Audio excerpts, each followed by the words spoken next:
Bonjour à tous et bienvenue dans un nouvel épisode de la Pause Tech. Aujourd'hui, je vais répondre à une question qu'on m'a souvent posée en commentaire ces derniers temps. Est-ce que pour un petit budget, il faut mieux acheter un Mavic Air ou un Mavic Pro première génération? Avant de commencer l'épisode, n'oubliez pas de vous abonner, activer la cloche et c'est parti!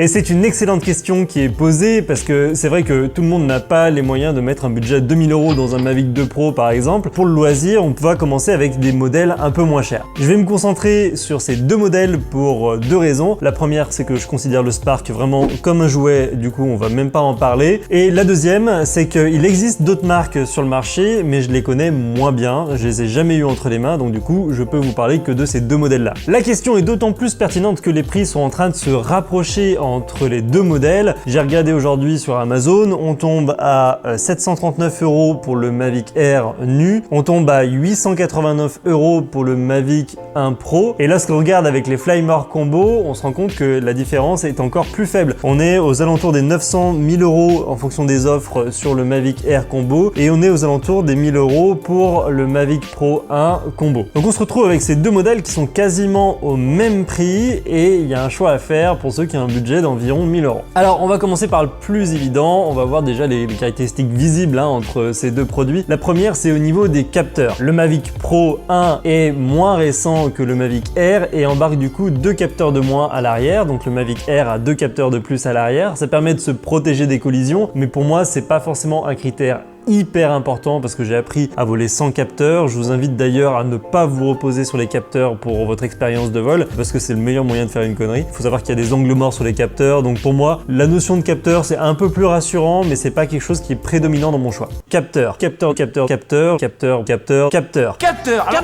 La deuxième, c'est au niveau des modes de vol. Étant donné que le Mavic Air est plus récent que le Mavic Pro première génération, vous allez avoir, comme à chaque fois chez DJI, des nouveaux modes de vol qui va pas y avoir sur le Mavic Pro. Je vous rassure tout de suite, sur le Mavic Pro première génération, vous avez quand même des modes de vol qui vous permettent de faire des choses sympas en vol semi-automatique. C'est un petit plus sur le Mavic Air, mais c'est pas non plus ce qui va complètement déterminer notre choix. Alors, un élément qui peut paraître important pour certains, c'est quid du poids et de la taille du drone. Les deux drones sont repliables, donc du coup ils tiennent facilement dans un sac à dos, mais le Mavic Air est quasiment 2 fois plus léger que le Mavic Pro première génération, et du coup pour certains ça pourrait rentrer en ligne de compte. Très franchement, moi j'ai commencé avec un Phantom 4 qui prenait beaucoup plus de place, qui était beaucoup plus lourd, c'était vraiment un bordel à transporter. Quand j'ai eu ces deux modèles en main, je me suis dit bon, est-ce que ça apporte vraiment une plus-value, parce qu'on est maintenant à un niveau où c'est tellement petit, c'est tellement léger que dans un sac à dos, je sais pas si ça fait vraiment une réelle différence.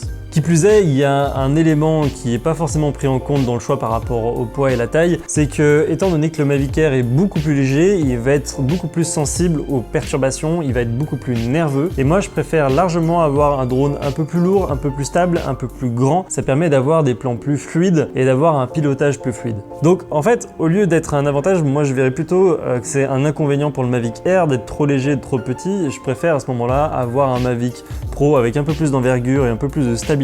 Ça permettra d'avoir de meilleurs vols et de meilleurs plans. Au niveau de la qualité d'image, les deux drones sont très similaires. On retrouve le même capteur au sein du drone, et c'est d'ailleurs le même capteur que sur le Mavic 2 Zoom ensuite, et les différences vont être très subtiles. Il y a par exemple deux paramétrages qui sont différents. Sur le Mavic Air, on va avoir du dessiné-like lorsqu'on va vouloir exploiter un peu plus les images en post-prod. Sur le Mavic Pro 1, on va avoir du D-Log qui est un peu mieux que le dessiné-like pour ce genre de traitement. Et après, moi j'ai quand même ressenti sur les images que j'ai vues un peu plus de piqué sur le Mavic Pro 1, donc j'ai une petite préférence quand même sur le Mavic Pro. Alors maintenant on va aborder un point qui est super important, c'est l'autonomie, la capacité de la batterie. Dans les faits, le Mavic Air a une autonomie entre 16 et 18 minutes. Je trouve ça relativement faible. Je me suis habitué à avoir des autonomies de 20-25 minutes, et c'est vrai que la dernière fois que j'ai piloté le Mavic Air d'un ami, je me suis dit waouh, mais en fait j'ai eu à peine le temps de faire quelques plans et ça allait quand même vachement vite. Donc du coup, soit on assume ça et on achète des batteries supplémentaires, mais ça peut vite augmenter le budget, soit on se dit bah voilà, c'est pour une utilisation vraiment ponctuelle, donc ça va me suffire en autonomie, mais moi je trouve ça un petit peu limité. Le Mavic Pro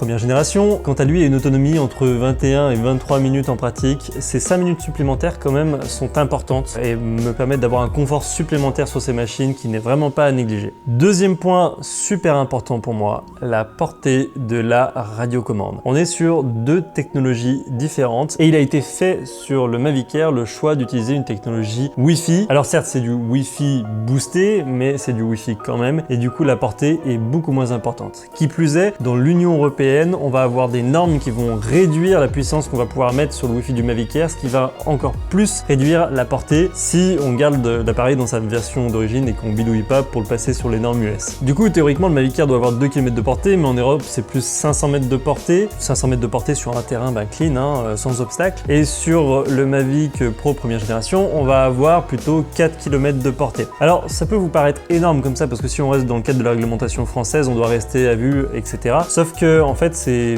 kilomètres de portée, ces mètres de portée sont théoriques. Et dès qu'on va avoir, par exemple, des obstacles, dès qu'on va avoir des perturbations, voilà, il peut y avoir plein d'éléments qui font qu'à un moment, il va y avoir la liaison radio qui va merder.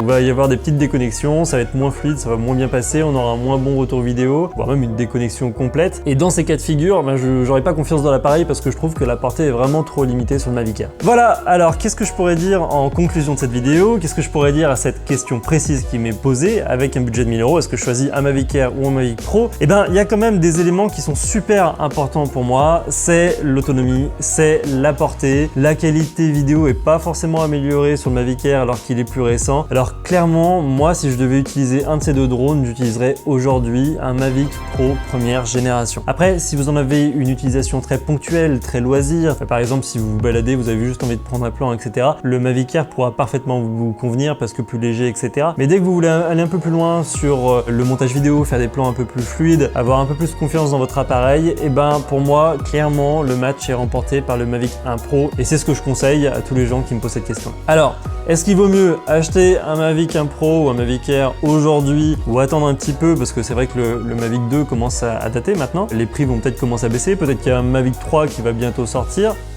Si vous avez besoin d'un drone tout de suite pour cet été, n'hésitez pas, prenez le Mavic Pro première génération. Si vous avez le temps d'attendre un petit peu, je vous conseillerais là en ce moment d'attendre pour voir ce qui va sortir parce qu'il y a moyen qu'ils nous sortent une belle version 3, il y a la concurrence qui va sortir aussi quelques drones, donc voilà, je pense que ça vaut le coup de prendre le temps de regarder un petit peu. En tout cas, si vous êtes décidé à acheter l'un de ces deux modèles, je vous mets des liens affiliés en description, vous aurez toutes les informations dont vous aurez besoin et je suis bien sûr disponible en commentaire pour pouvoir répondre à vos autres questions. Merci d'avoir regardé la vidéo jusqu'au bout et je vous dis à très bientôt pour un nouvel épisode de la Pause Tech.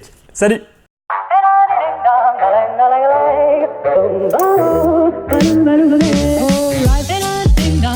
If I could take you up in boom, boom, boom, boom, boom, tell me I'm the only one that you love. Life could be a dream, sweetheart.